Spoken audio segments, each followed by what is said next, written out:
हिम्मत का ये कदम बढ़ा, प्रभु मंजिल पर पहुंचा देंगे।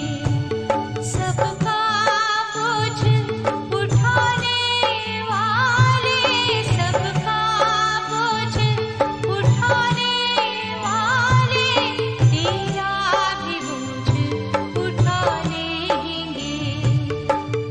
हिम्मत का ये कदम बढ़ा, प्रभु मंजिल पर पहुंचा देंगे।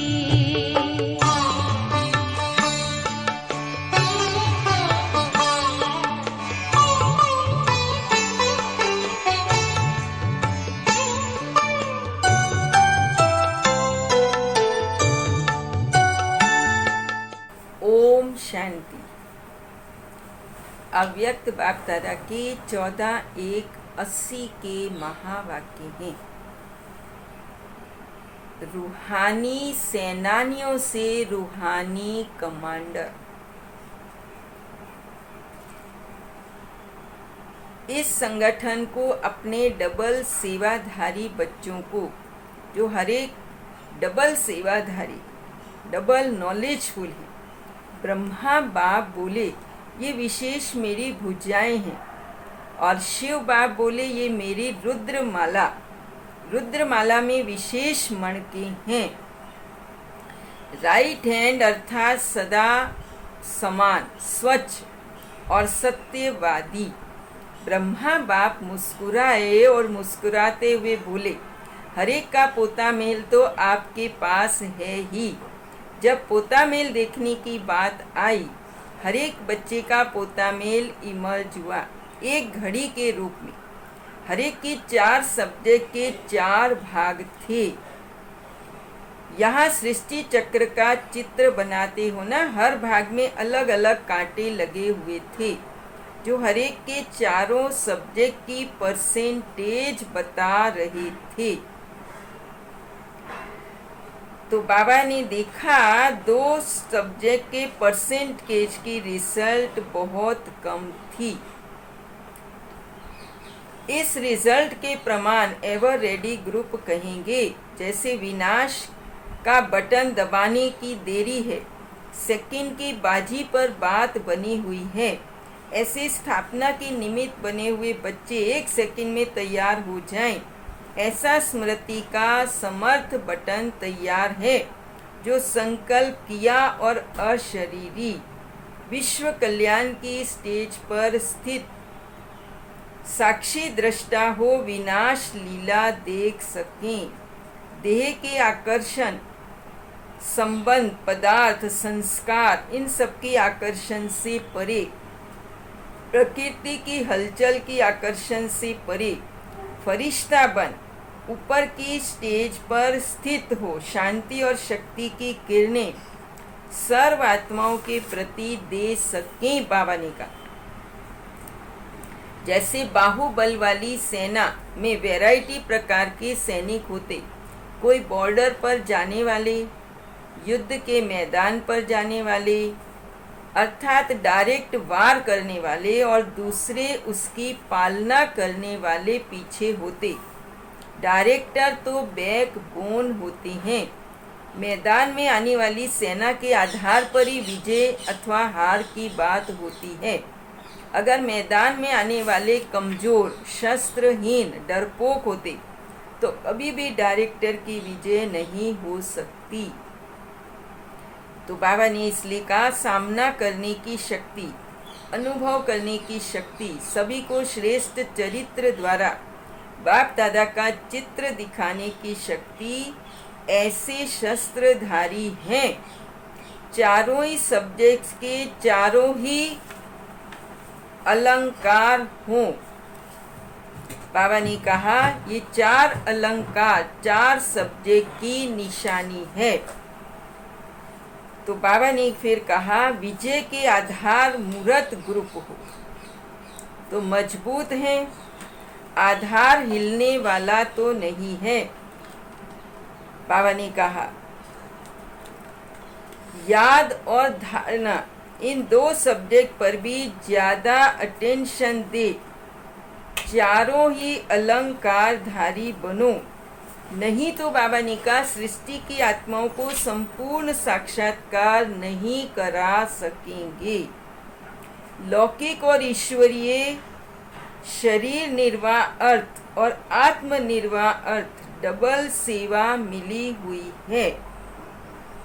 तो बाबा ने कहा लेकिन दोनों ही सेवाओं में समय का, शक्तियों का समान अटेंशन हो। तराजू के दोनों तरफ समान रखते हैं। कांटा ठीक रखते हो कि बिना कांटे के ही तराजू रखते हो? बाबा ने कहा कांटा है श्रीमत। तो बाबा ने कहा अगर कांटा ही ठीक नहीं तो बैलेंस रह नहीं सकता। तो कांटा है श्रीमत। अगर श्रीमत का कांटा ठीक है तो दोनों साइड समान होंगी। लौकिक जिम्मेवारियां निभानी भी है ऐसे समझते हैं, और ईश्वरीय जिम्मेवारियां निभानी तो है। तो शब्द आ जाता है, बाबा ने कहा ऐसे कहती हैं, वो निभानी है और ये निभानी तो है, इसलिए एक तरफ का वजन ज़्यादा हो जाता है तो बोझ वाला साइड सदा नीचे धरनी पर लग जाता और हल्का ऊपर उठ जाता। समान वाला भी ऊंचा उठता। धरती पर लगने कारण धरती की आकर्षण वश हो जाती। बोझ के कारण ईश्वरीय सेवा के मैदान पर हल्के होकर सदा सफलता मूर्त नहीं बन सकते। कर्म बंधन के लोक लाज के बोझ नीचे ले आते। फिर बाबा ने कहा आज जिस लोक को छोड़ चुके उस लोक की लाज रखते, और जिस संगम योग के बन चुके उस लोक की लाज रखना भूल जाते। जो लोक भस्म होने वाला है उस लोक की लाज सदा स्मृति में रखते, और जो लोक अविनाशी है इसी लोक से भविष्य लोक बनना है उस लोक की स्मृति दिलाते भी कभी कभी स्मृति स्वरूप बनते हैं।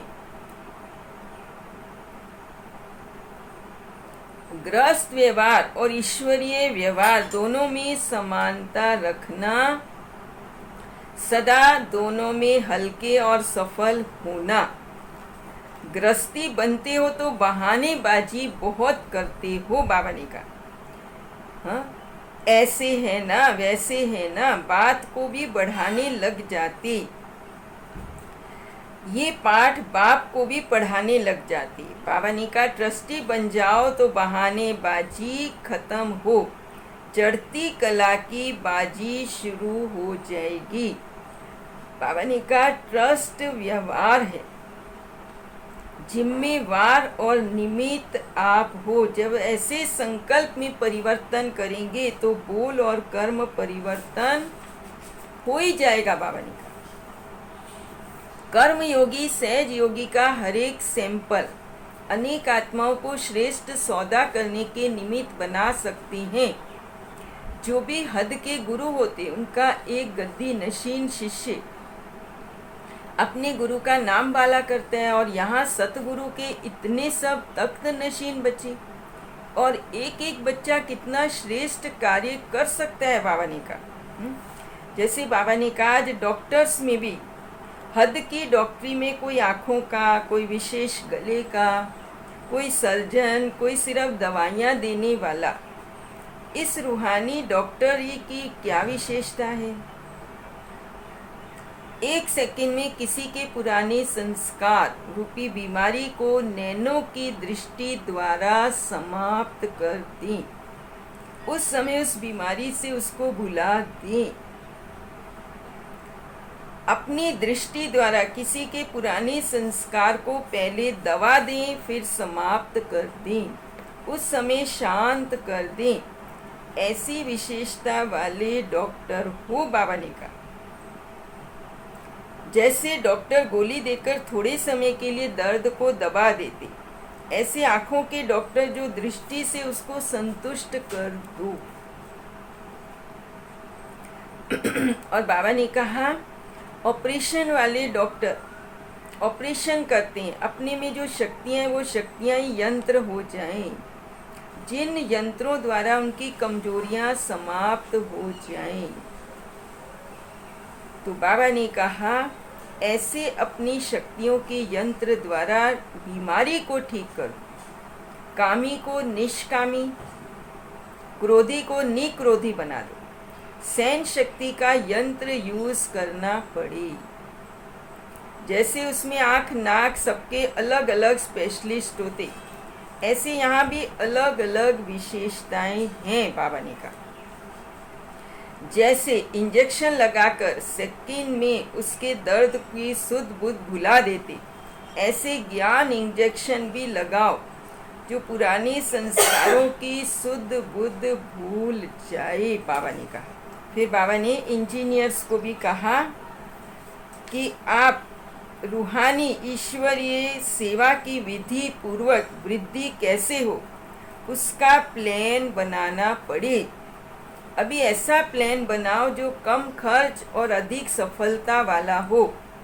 जैसे सैक्रिन की एक बूंद बहुत काम करती, ऐसे ही प्लान पावरफुल हो लेकिन एकानामी वाला।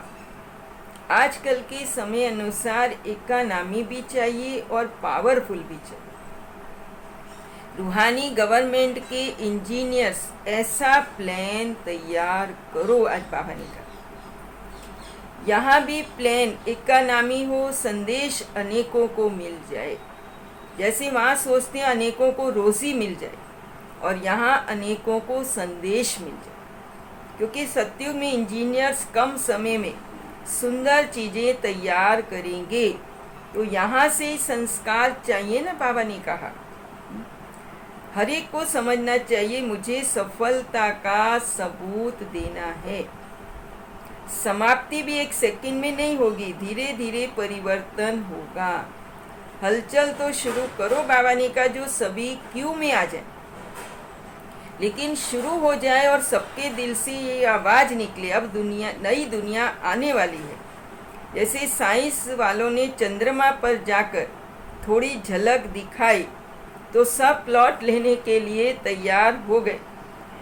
ऐसे बाबा ने कहा साइलेंस की शक्ति वाली नई दुनिया में प्लॉट खरीदने के लिए तो तैयार करा दो, बुकिंग तो करा दो। बाबा ने कहा आज बाप की पसंदगी वो आपकी पसंदगी।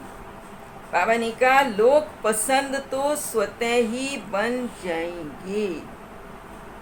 तो ऐसे बाबा ने कहा अब सेवा केंद्र भक्ति में तीर्थ स्थान के रूप में पूजे जाएंगे। सभी तीर्थ स्थानों का सैर करते, गंगा जमुना सरस्वती गोदावरी को देखा है ना। तो बाबा ने कहा ज्ञान नदियाँ भी अपनी अपनी सेवा में लगी हुई हैं। कहाँ थोड़े बहुत बारिश देखे, कहाँ थोड़े होवन हार भी बारिश देखे। वो राज्य का हुक्म देने वाले, वो राज्य कारोबार चलाने वाले। प्योरिटी की सब्जेक्ट का पेपर बाबा ने बच्चों का चेक किया। हर आत्मा की प्योरिटी का वाइब्रेशन कहाँ तक पड़ता है। छोटे बल्ब के समान है व बड़े बल्ब के समान, या सर्च लाइट के समान, या लाइट हाउस के समान। प्योरिटी की पावर्स कहाँ तक वायुमंडल को परिवर्तन कर सकती है। तीर्थ स्थान का महत्व निमित्त बने हुए सेवाधारी सत्य तीर्थ पर है। जितना निमित्त सेवाधारी का प्रभाव होगा उतना ही चारों ओर वाइब्रेशन और वायुमंडल फैलेगा। ओम शांति, ओम शांति, ओम शांति।